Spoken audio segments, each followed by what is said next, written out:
Dumela ngithobela sanibonani molweni bhotani lotshani absheng. Good afternoon goeiemiddag zidwesha nezidweshakazi zikanonkwenkwezi. Hlala nami ndihlale nawe ungashenxi ungandishina ngomnye umzuzu kuba kaloku ndingayintoni na ngaphandle kwakho. Ndibuyile zidwesha kwakhona ngale mini yanamhlanje. Umba wanamhlanje bethuna ngumba nje omfutshane, ndifuna ukusika nje elijikayo kule nto sithi thina kukuphuza amanzi okanye kukusela amanzi emveni kwesingcwabo. Ndifumanisa into yoba banintsi abantu abangawuqondiyo, abangawuchaniyo umcimbi xa kusiziwa kulo mba. Ingaba lisiko, ingaba sisithethe, kusini na. Amanzi uzawukhumbula uba unoqwalasela kumakhaya ngamakhaya. Thina ke maXhosa ufumanisa into yokuba phambi koba nijike nibuyele kwiindawo zenu zempangelo kubakho laa bhokhwe okanye laa gusha ixhelwayo likhaya, kuthiwe nisezwa amanzi okanye niphuziswa amanzi. Njengoba ndisitsho ke kwamanye amakhaya iba yibhokhwe, kwamanye amakhaya iba yigusha, njengathi apha ekhaya iba yigusha. Singamamfengu thina. Now umbuzo, because ndiqwalasela into enye into yoba banintsi abangayiqondiyo intsingiselo yesi sithethe. Ndiyafuna ukuthi ayilosiko, sisithethe. Sisithethe ngelinye ixesha endingatshoyo mna ndithi asinabo ubuzaza ncakasane.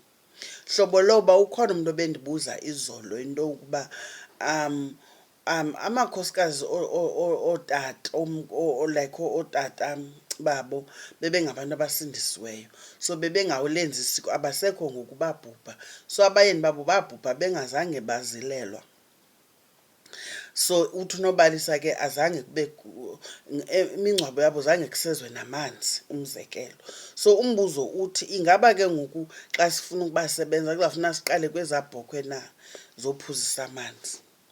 Lithi elam, ukuphuzisa amanzi okanye ukuseza amanzi kuxa ikhaya likhululwa into yokuba hayi ke ningaphuma, ungaphuma umzekelo uyoboleka ityiwe next, uyocela ityiwe next. Ithi loo nto leyo njengangokuba singabantu ke ngoku abaphangelayo baxele ngakude emakapa, emarhawutini, you understand, usuka ke ngokwedikeni.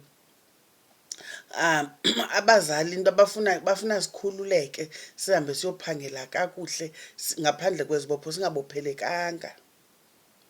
Kukukhulula nje ikhaya ukuthi ningaqhubekeka, ngoba kakuhle kakuhle eli khaya lizilile ngoba sisephantsi kwelifu lokubhujelwa, uyayiva ke ngoku. But okwangoku siyakhululwa into yokuba noko noko akunawude kume izinto kume ubomi ngenxa yento yoba sibhujelwe. Yiloo nto siseliswa amanzi. Uzawuqaphela into yoba akho kwamanzi ake siwaselayo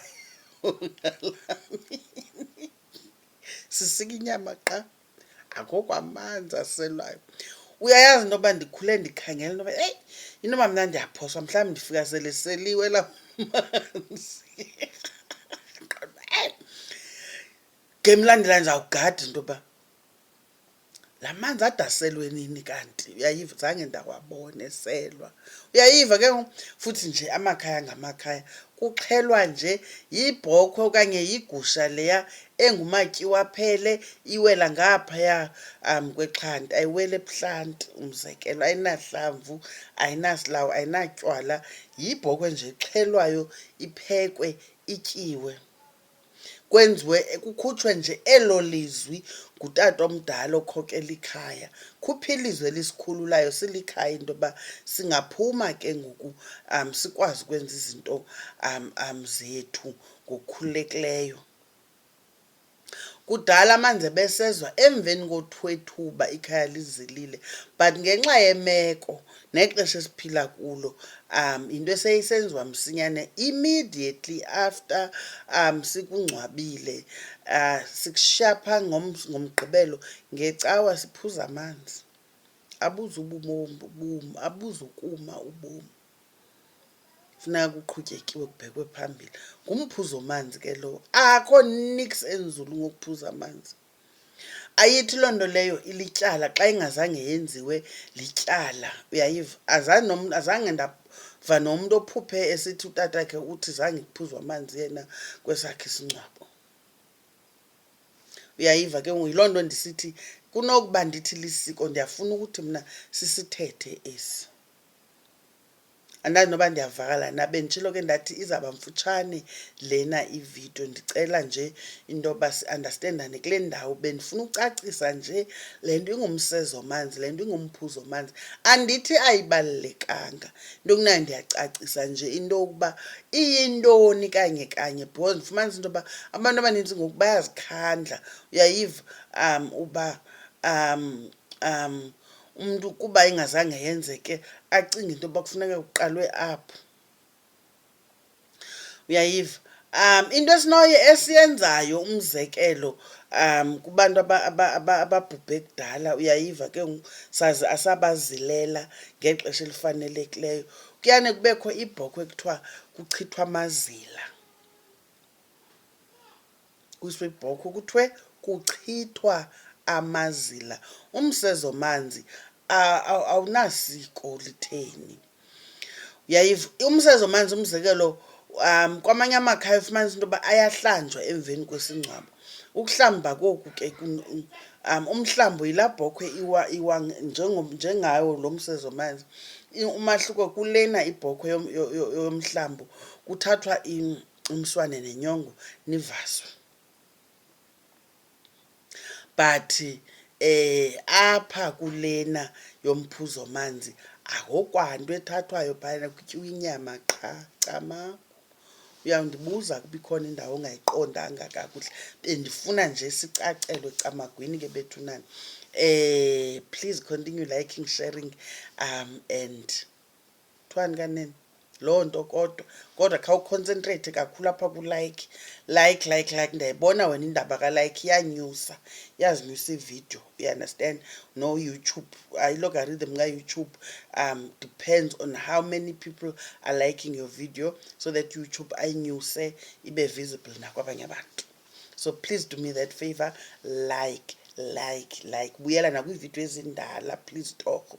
Uba uyazikhumbula uba zange ulike, go back and like. Go back and like naleya yokuqala. Like, please. Xhomekeke kuwe ukhula kwam. Bethunana, my intention is to grow. I'm here to stay. I'm not going anywhere. I'm going to be a YouTuber of note. I am going to fight for my position on the platform. I am going to stay. I may not be consistent because of the kind of work I do, but I am here to stay. So your support is very important to me.